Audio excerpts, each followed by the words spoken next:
gerakan Qiyam Ramadan. Silakan Ustadz Ainur Rafiq. Alhamdulillah alladzi arsala rasulahu bil huda wa dinil haq liyudahhirahu 'ala dini kullih wa kafa billahi syahida. Wa asyhadu an la ilaha illallah wahdahu la syarikalah wa asyhadu anna Muhammadan abduhu wa rasuluh. Ya ayyuhalladzina amanuttaqullaha haqqa tuqatih wa la tamutunna illa wa antum muslimun. Allahumma shalli ala Muhammad wa ala alihi wa sahbihi ajma'in, amma ba'd. Baik, Mas Anto, kita akan bicara tentang sebuah gerakan. Dan gerakan ini spesial, yaitu gerakan untuk melakukan Qiyam Ramadan. Kita pakai istilah gerakan karena sifatnya adalah movement, menggerakkan kita semua untuk melakukan atau melaksanakan Qiyam Ramadan tersebut. Barangkali Mas Anto sudah terbiasa ya, nggak pernah lepas dari Qiyam Ramadan. Insyaallah. Ya, baik. Pada Al-Quran surat Al-Muzammil. Nah, surat Al-Muzammil ini adalah surat yang ketiga turunnya. Dilihat dari urutan-urutan turunnya wahyu. Yang berarti surat ini turun di awal-awal masa kenabian. Ya, beberapa saat dari Rasulullah SAW mendapatkan wahyu yang pertama. Dan ini menunjukkan bahwa surat ini adalah surat yang sangat penting, surat yang sangat urgen. Bahkan bisa jadi itu adalah bagian dari dasar dinul Islam, ya, adanya di awal-awal. Atau bisa jadi itu adalah sebuah pondasi dalam dinul Islam. Dan yang menakjubkan dari surat tersebut adalah di keseluruhan ayatnya, yaitu ayat 1 sampai ayat terakhir, ayat 20, ini berbicara tentang Qiyamul Lail. Yang mana Qiyamul Lail ini kita anggap sebagai sebuah ibadah sunnah belaka. Ya, bagaimana mungkin dalam tanda kutip ini sebuah ibadah yang bersifat sunnah ini mendapatkan perhatian yang demikian besar, demikian luar biasa dari Allah, sehingga dengannya Allah turunkan satu surat khusus untuk menjelaskan tentang Qiyamul Lail tersebut. Ya. Jadi kalau kita lihat qiyam-qiyam yang lain, misalnya qiyam wajib atau qiyamul lail yang lain selain dari qiyam Ramadan, ini tidak ada penjelasan yang demikian rinci. Atau ya dengan kata lain bahwa kalau kita lihat sholat-sholat yang lain lah, ya, qiyam ini kan istilah lain untuk menunjukkan sholat dari kata qoma. Qoma artinya berdiri atau melaksanakan. Qiyamul lail adalah melaksanakan qiyamul lail atau mengerjakan sholat malam. Ya, jadi kalau kita lihat dari perintah-perintah Allah tentang sholat secara umum, tidak ada sholat yang lebih banyak perhatiannya daripada Qiyamul Lail. Ya. Hanya saja nanti kita akan lihat bahwa Qiyamul Lail secara khusus di bulan Ramadan itu biasa kita sebut dengan sholat tarawih. Ya. Ini secara umum sudah disebut demikian. Tetapi Qiyamul Lail secara umum itu sesungguhnya adalah qiyam yang berlaku di malam hari untuk seluruh bulan, bukan hanya Ramadan. Dan ini mendapat perhatian yang sangat serius di dalam Al-Quran. Satu surat secara khusus diturunkan untuk menjelaskan tentang Qiyamul Lail. Kemudian turunnya pun pada awal-awal masa kenabian. Apa sesungguhnya yang terdapat di dalam ajaran Qiyamul Lail tersebut, sehingga ini menjadi sebuah hal yang sangat penting. Kalau kita lihat di dalam Al-Quran, surat Al-Muzammil tersebut, A'udzubillahi minasyaitonirrajim, Bismillahirrahmanirrahim, Ya ayyuhal muzammil, wahai orang yang berselimut. Nah, ini sepertinya adalah sebuah panggilan yang khusus, panggilan yang spesial, membangunkan orang yang sedang tidur. Ya. Jadi membangkitkan orang yang sedang terlena. Ya. Agar mereka bangun, agar mereka melaksanakan sebuah hal yang penting. Hilangkan keterenaan, hilangkan kemalasan, hilangkan rasa kantuk. Untuk apa? Qumil laila illa qalila. Untuk bangun di waktu malam. kecuali hanya sedikit. Ya. Jadi bangun di waktu malam kecuali hanya sedikit, ini menunjukkan bahwa sebagian besar dari waktu malam itu harusnya kita gunakan untuk melakukan qiyam tersebut. Sedangkan sedikit kita gunakan untuk istirahat. Nah, ini saja kita melihat bahwa sudah ada perbedaan dari kebiasaan manusia secara umum, di mana manusia secara umum justru menggunakan waktu malam untuk istirahat. Dan sholat atau qiyam dilakukan dalam waktu yang singkat atau bagian kecil dari itu. Tapi ayat ini langsung membuka sebuah wawasan yang luar biasa. Nah, membalikkan terhadap sebuah kebiasaan manusia, yang mana yang semula mereka harus beristirahat setelah siang harinya bekerja, melepaskan rasa capek, melepaskan rasa penat dengan istirahat tidur. Nah, ini diperintahkan oleh Allah untuk bangun. Ya, untuk apa? Untuk melaksanakan qiyamul lail itu. Dan durasinya nggak tanggung-tanggung ini, Mas. Durasinya nggak tanggung-tanggung, yaitu nisfahu, separuh dari malam. Awingkus minhu, atau kurangi dari separuh itu. Nah, separuh malam itu, jika malam itu kita hitung mulai isya sampai subuh, maka kira-kira 9 jam. Separuh malamnya berarti 4,5 jam yang digunakan untuk bangun tersebut.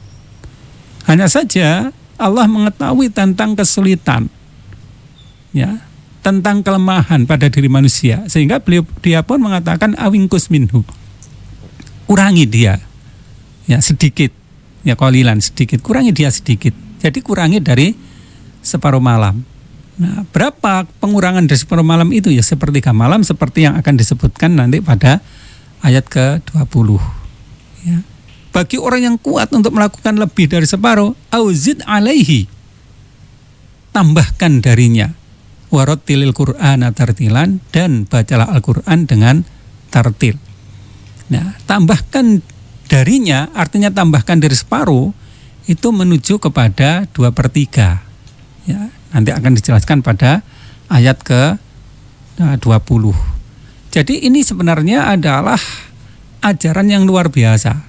Kita tidak menjumpai ajaran seperti ini di dalam ibadah-ibadah lain, dan juga mungkin kalau dibandingkan dengan ajaran lain dari peradaban, dari keyakinan dan yang lain juga nggak ada.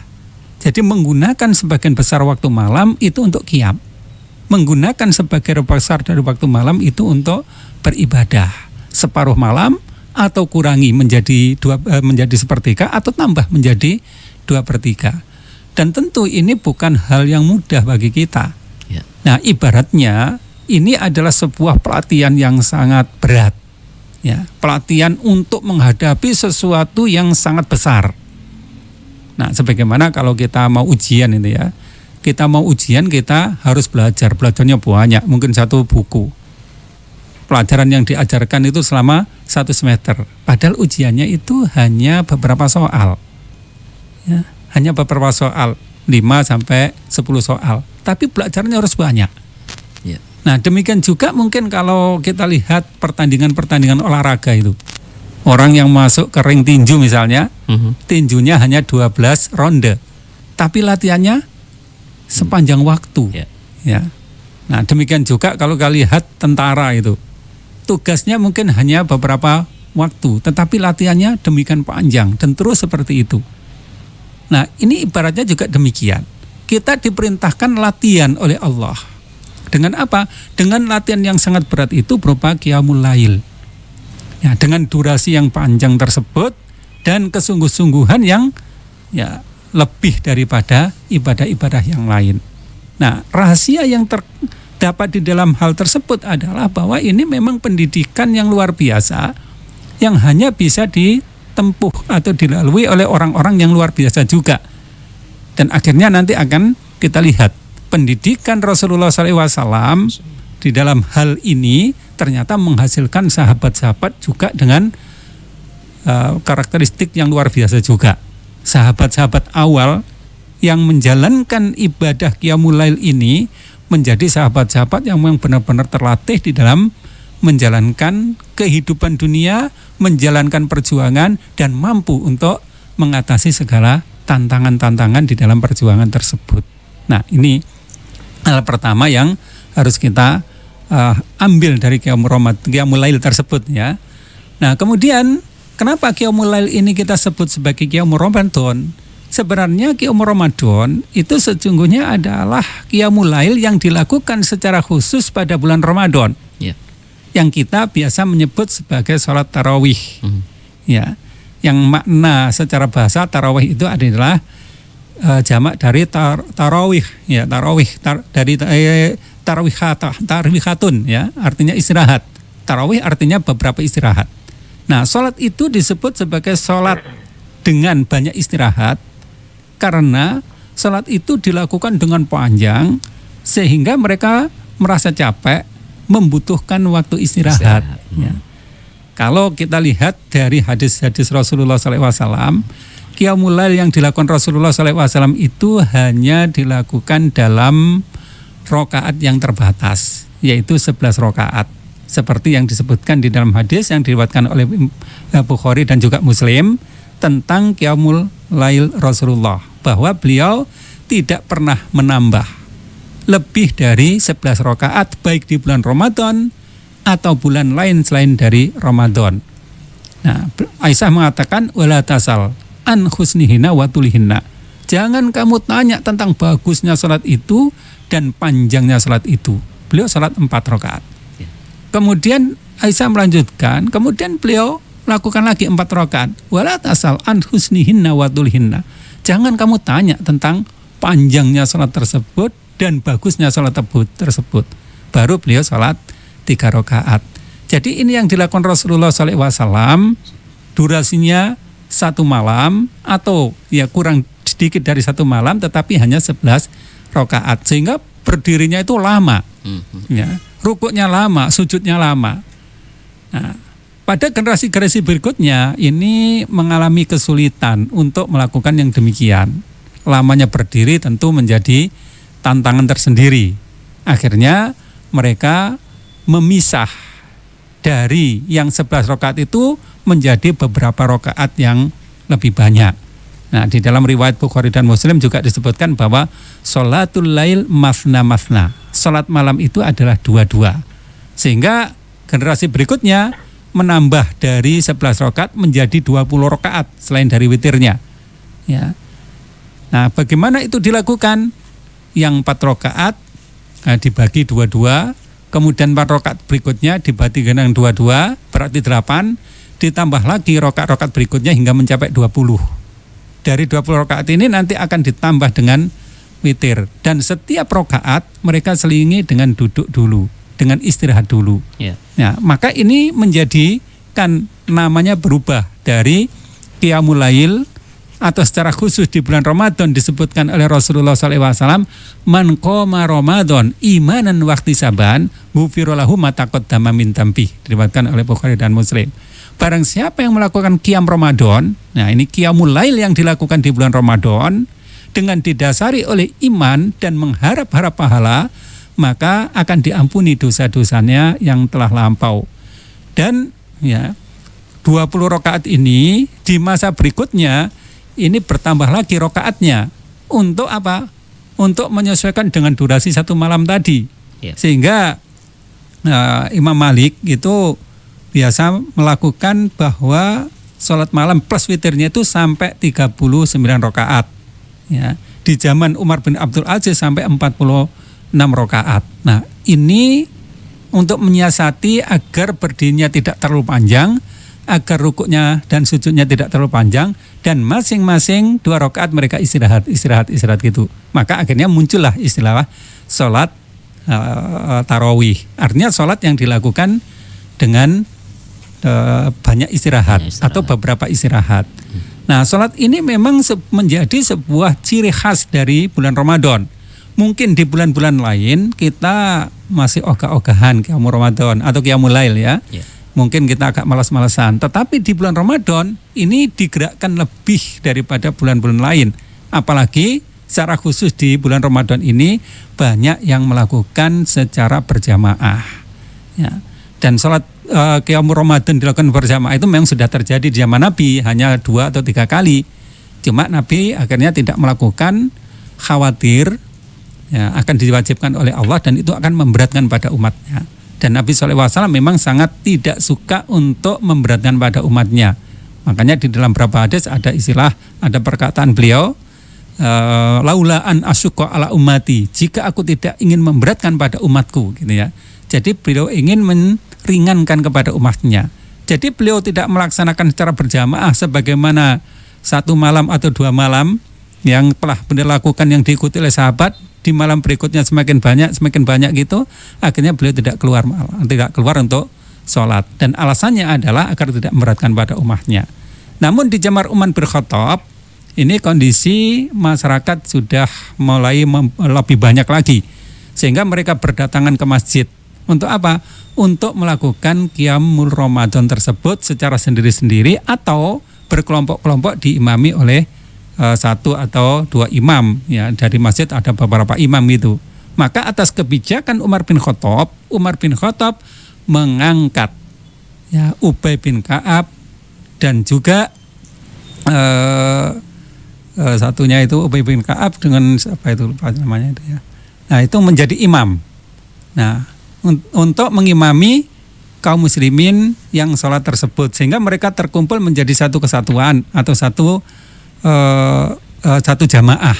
Jadi bergantian 2 imam itu diutus oleh Umar bin Khattab untuk mengimami mereka, dan akhirnya ini menjadi sebuah kebiasaan yang terus-menerus dilakukan oleh kaum muslimin hingga hari ini.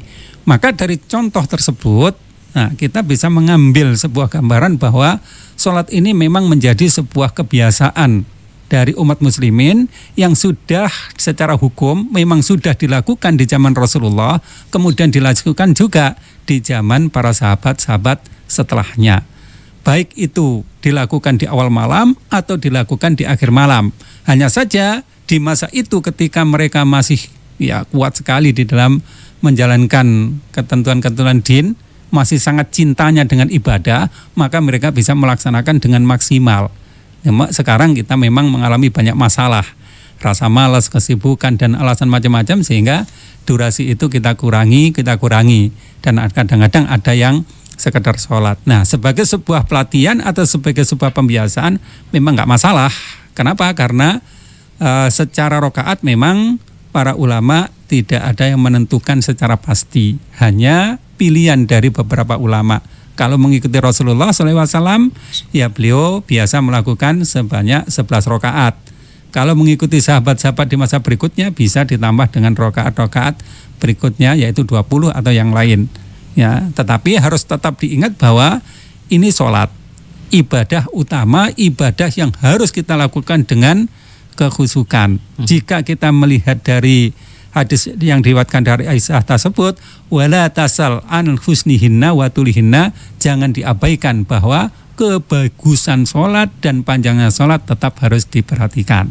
Jadi sunnahnya itu bukan hanya jumlah rakaatnya yang banyak diperdebatkan, tetapi sunnahnya itu juga meliputi pada bagusnya sholat itu dan panjangnya sholat itu. Sehingga kalau kita di sholat-sholat biasa mungkin bacaan Al-Qur'annya pendek-pendek. Nah, sekarang ditingkatkanlah lagi lah menjadi lebih panjang dikit dan lebih panjang dikit gitu. Beda lagi kalau yang itu ya Ustadz ya, yang sekarang itu cepat banget sholatnya gitu, nah, ya Ustadz. Ya kalau cepat banget, ya kalau kita lihat dari ketentuan fikihnya, di dalam semua sholat itu ada ketentuan tumakninah. Di mana tumakninah itu ada pada pertama ruku', kemudian iktidal, kemudian sujud, kemudian duduk di antara 2 sujud dan sujud kembali. Semuanya itu harus ada tumakninahnya. Dan ketentuan fikih telah menunjukkan bahwa tumakninah itu adalah rukun dari sholat yang harus ditunaikan. Tumakninah itu artinya tenang, dalam kondisi tidak bergerak. Yang ukurannya, kalau kita melihat di dalam hadis Nabi, paling ringan itu adalah membaca tasbih subhana rabbiyal a'la atau subhana rabbiyal azim. Subhana rabbiyal a'la ketika kita berdiri, kemudian subhana kita sujud, subhana rabbiyal azim ketika kita dalam kondisi ruku.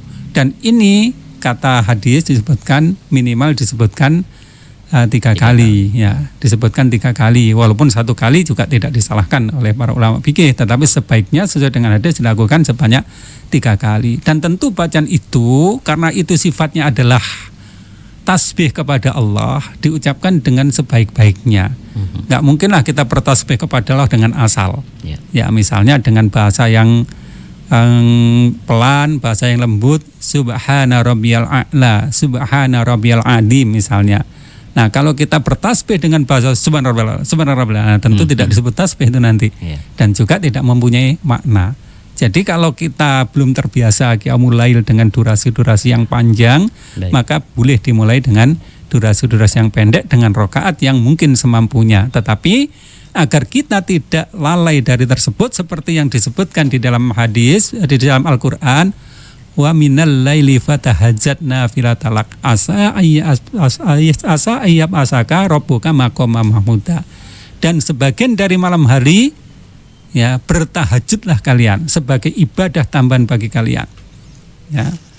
Mudah-mudahan Allah akan mengangkat kalian ke tempat terpuji, dan tempat terpuji inilah yang akan kita tuju dari Qiyamul Ramadan secara khusus di bulan Ramadan tersebut dan secara umum pada Qiyamul Lail di semua waktu.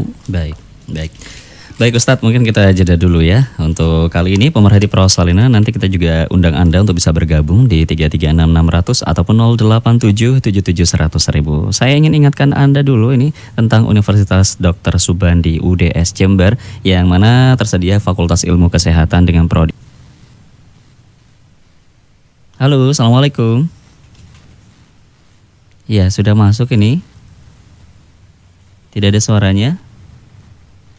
Halo. Baik, saya putus dulu ya. Bisa dicoba lagi. Kita coba dulu ini. Assalamualaikum. Waalaikumsalam warahmatullahi wabarakatuh. Iya, dari siapa, di mana?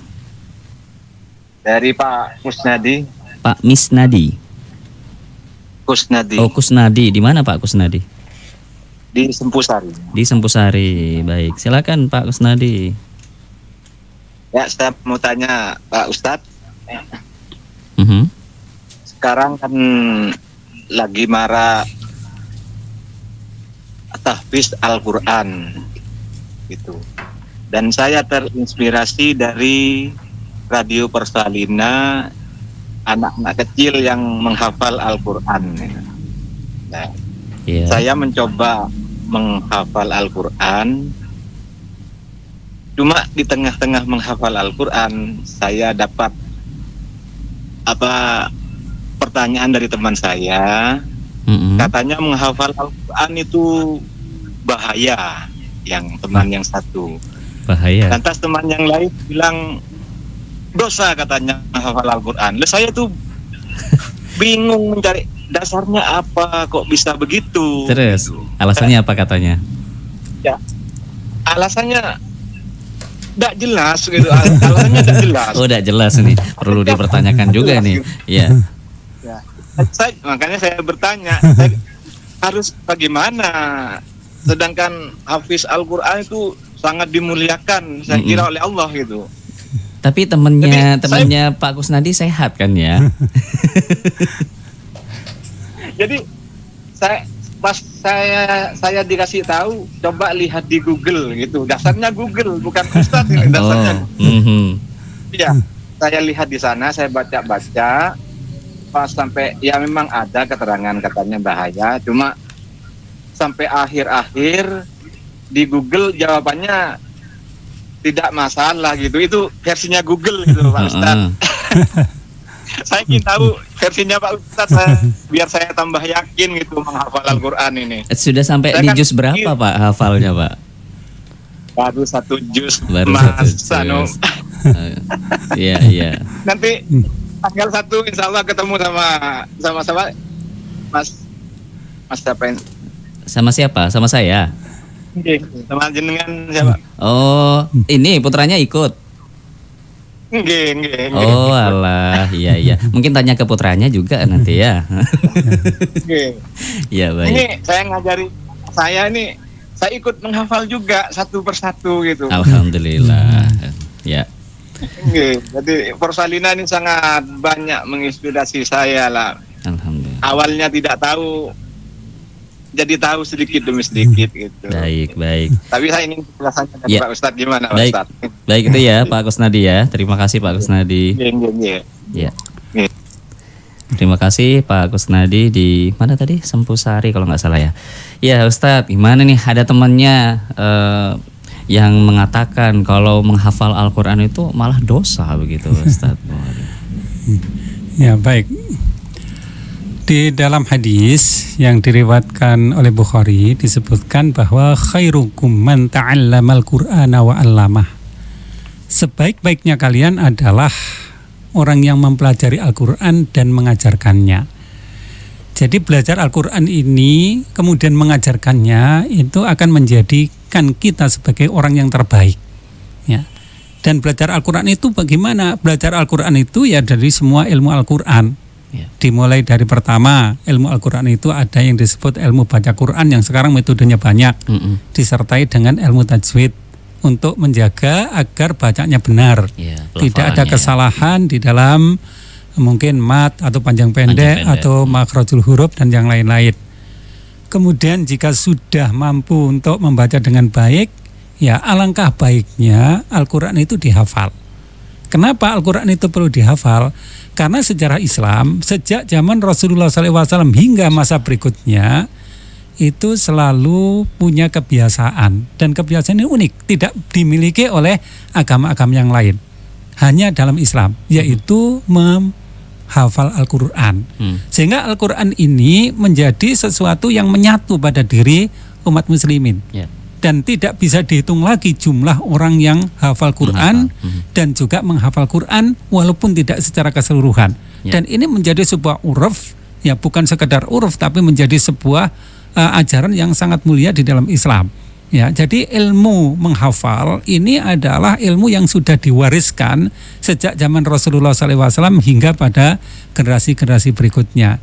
Disitulah juga Allah menjaga Al-Quran dari pemalsuan, dari kesalahan-kesalahan atau dari kekeliruan-kekeliruan. Dengan apa? Dengan bacaan Al-Quran tersebut. Allah katakan, Inna nahnu nazzalna dzikra wa inna lahu lahafidun. Ya, sesungguhnya kamilah yang menurunkan adzikra, yaitu Al-Quran, dan kami pula yang menjaganya. Jadi menjaga Al-Quran itu dengan apa? Yang pertama yaitu dengan hafalan dari para khufat-khufat itu. Sebelum dimushafkan gitu ya. Mushaf itu ditulis di zaman Rasulullah SAW walaupun belum berbentuk mushaf. Bentuknya itu adalah media-media yang ada saat itu. Yang ada adalah tulang-tulang binatang, kemudian pelepah kurma, gitu ya. Jadi atau kulit-kulit binatang gitu, metodenya seperti itu. Nah, baru berbentuk mushaf itu ketika Utsman bin Affan menjadi khalifah. Jadi semua mushaf-mushaf yang ada, tulisan-tulisan ada dikumpulkan, kemudian ditambah dengan orang-orang yang menghafal secara luar kepala gitu, tidak pakai mushaf. Kemudian semua disatukan, kemudian dicetaklah sebuah mushaf yang akan menjadi standar bagi semua bacaan Al-Quran yang ada. Dikopi jadi sekitar 5, kemudian disebar di pusat-pusat Islam yang ada. Nah, jadi dari mushaf itu mungkin sekarang sudah nggak ada, secara lengkap sudah nggak ada. Tetapi yang ada itu adalah yang ada pada dada-dada umat muslimin yang senantiasa menghafal Quran tersebut. Jadi kalau kita menghafal Quran berarti kita ikut menjaga kelestarian Al-Quran tersebut. Ya, jadi Allah telah katakan bahwa inna nahnu nazzalna dzikra wa inna lahu lahafidun. Sesungguhnya kamilah yang menurunkan adzikra, yaitu Al-Quran, dan kami pula yang menjaganya. Jadi ini adalah sesuatu yang sangat mulia. Ilmu mempelajari Al-Quran dilanjutkan dengan ilmu menghafal Quran, dilanjutkan dengan ilmu, kalau kita orang azam tidak berbahasa Arab, mengartikan apa yang terkandung di dalam Al-Quran, dilanjutkan dengan ilmu tafsir dan seterusnya ulumul Quran yang lain. Jadi itu semua masuk di dalam kategori ta'allam Al-Quran. Jadi Bapak Usnadi bahwa menghafal Quran itu adalah perbuatan yang sangat mulia, turut serta, nah, dalam tanda kutip berpartisipasi dengan seruan Allah untuk menjaga Al-Quran tersebut. Dan ini memang tidak dimiliki oleh agama lain di manapun atau agama apapun. Tidak ada mereka yang menghafal kitab-kitab mereka sehingga kitab mereka sangat rentan pemalsuan. Nah, Adapun itu ya. Al-Quran tidak bisa karena tersimpan di dalam dada kaum muslimin yang jumlahnya sudah tidak bisa dihitung, sehingga ada kekeliruan sedikit saja pasti langsung akan ketahuan gitu diketahui. ya. Baik sehingga kan kalaupun ada peredaran Al-Quran yang ternyata tengah-tengahnya dipotong segala macam kan udah tahu gitu ya. Pasti Ustaz, ketahuan ya. itu. Ya. Baik, mudah-mudahan bisa menjawab ini pemerhati persoalan Pak Kusnadi tadi di Sembusari ya. Masih ada kesempatan untuk Anda juga yang ingin bergabung di 336-600 ataupun 08777100000, tapi agak mepet ini ya untuk kebersamaan kita di sore hari ini. Oleh karena itu pemerhati, saya ingin ingatkan terlebih dahulu kalau bulan puasa ya, bulan puasa ini Anda bisa stok ya dari kue-kue yang memang nantinya persiapan untuk Ramadan, persiapan untuk Lebaran juga bisa Anda bisa dapatkan di Mak Enak Indonesia, yang mana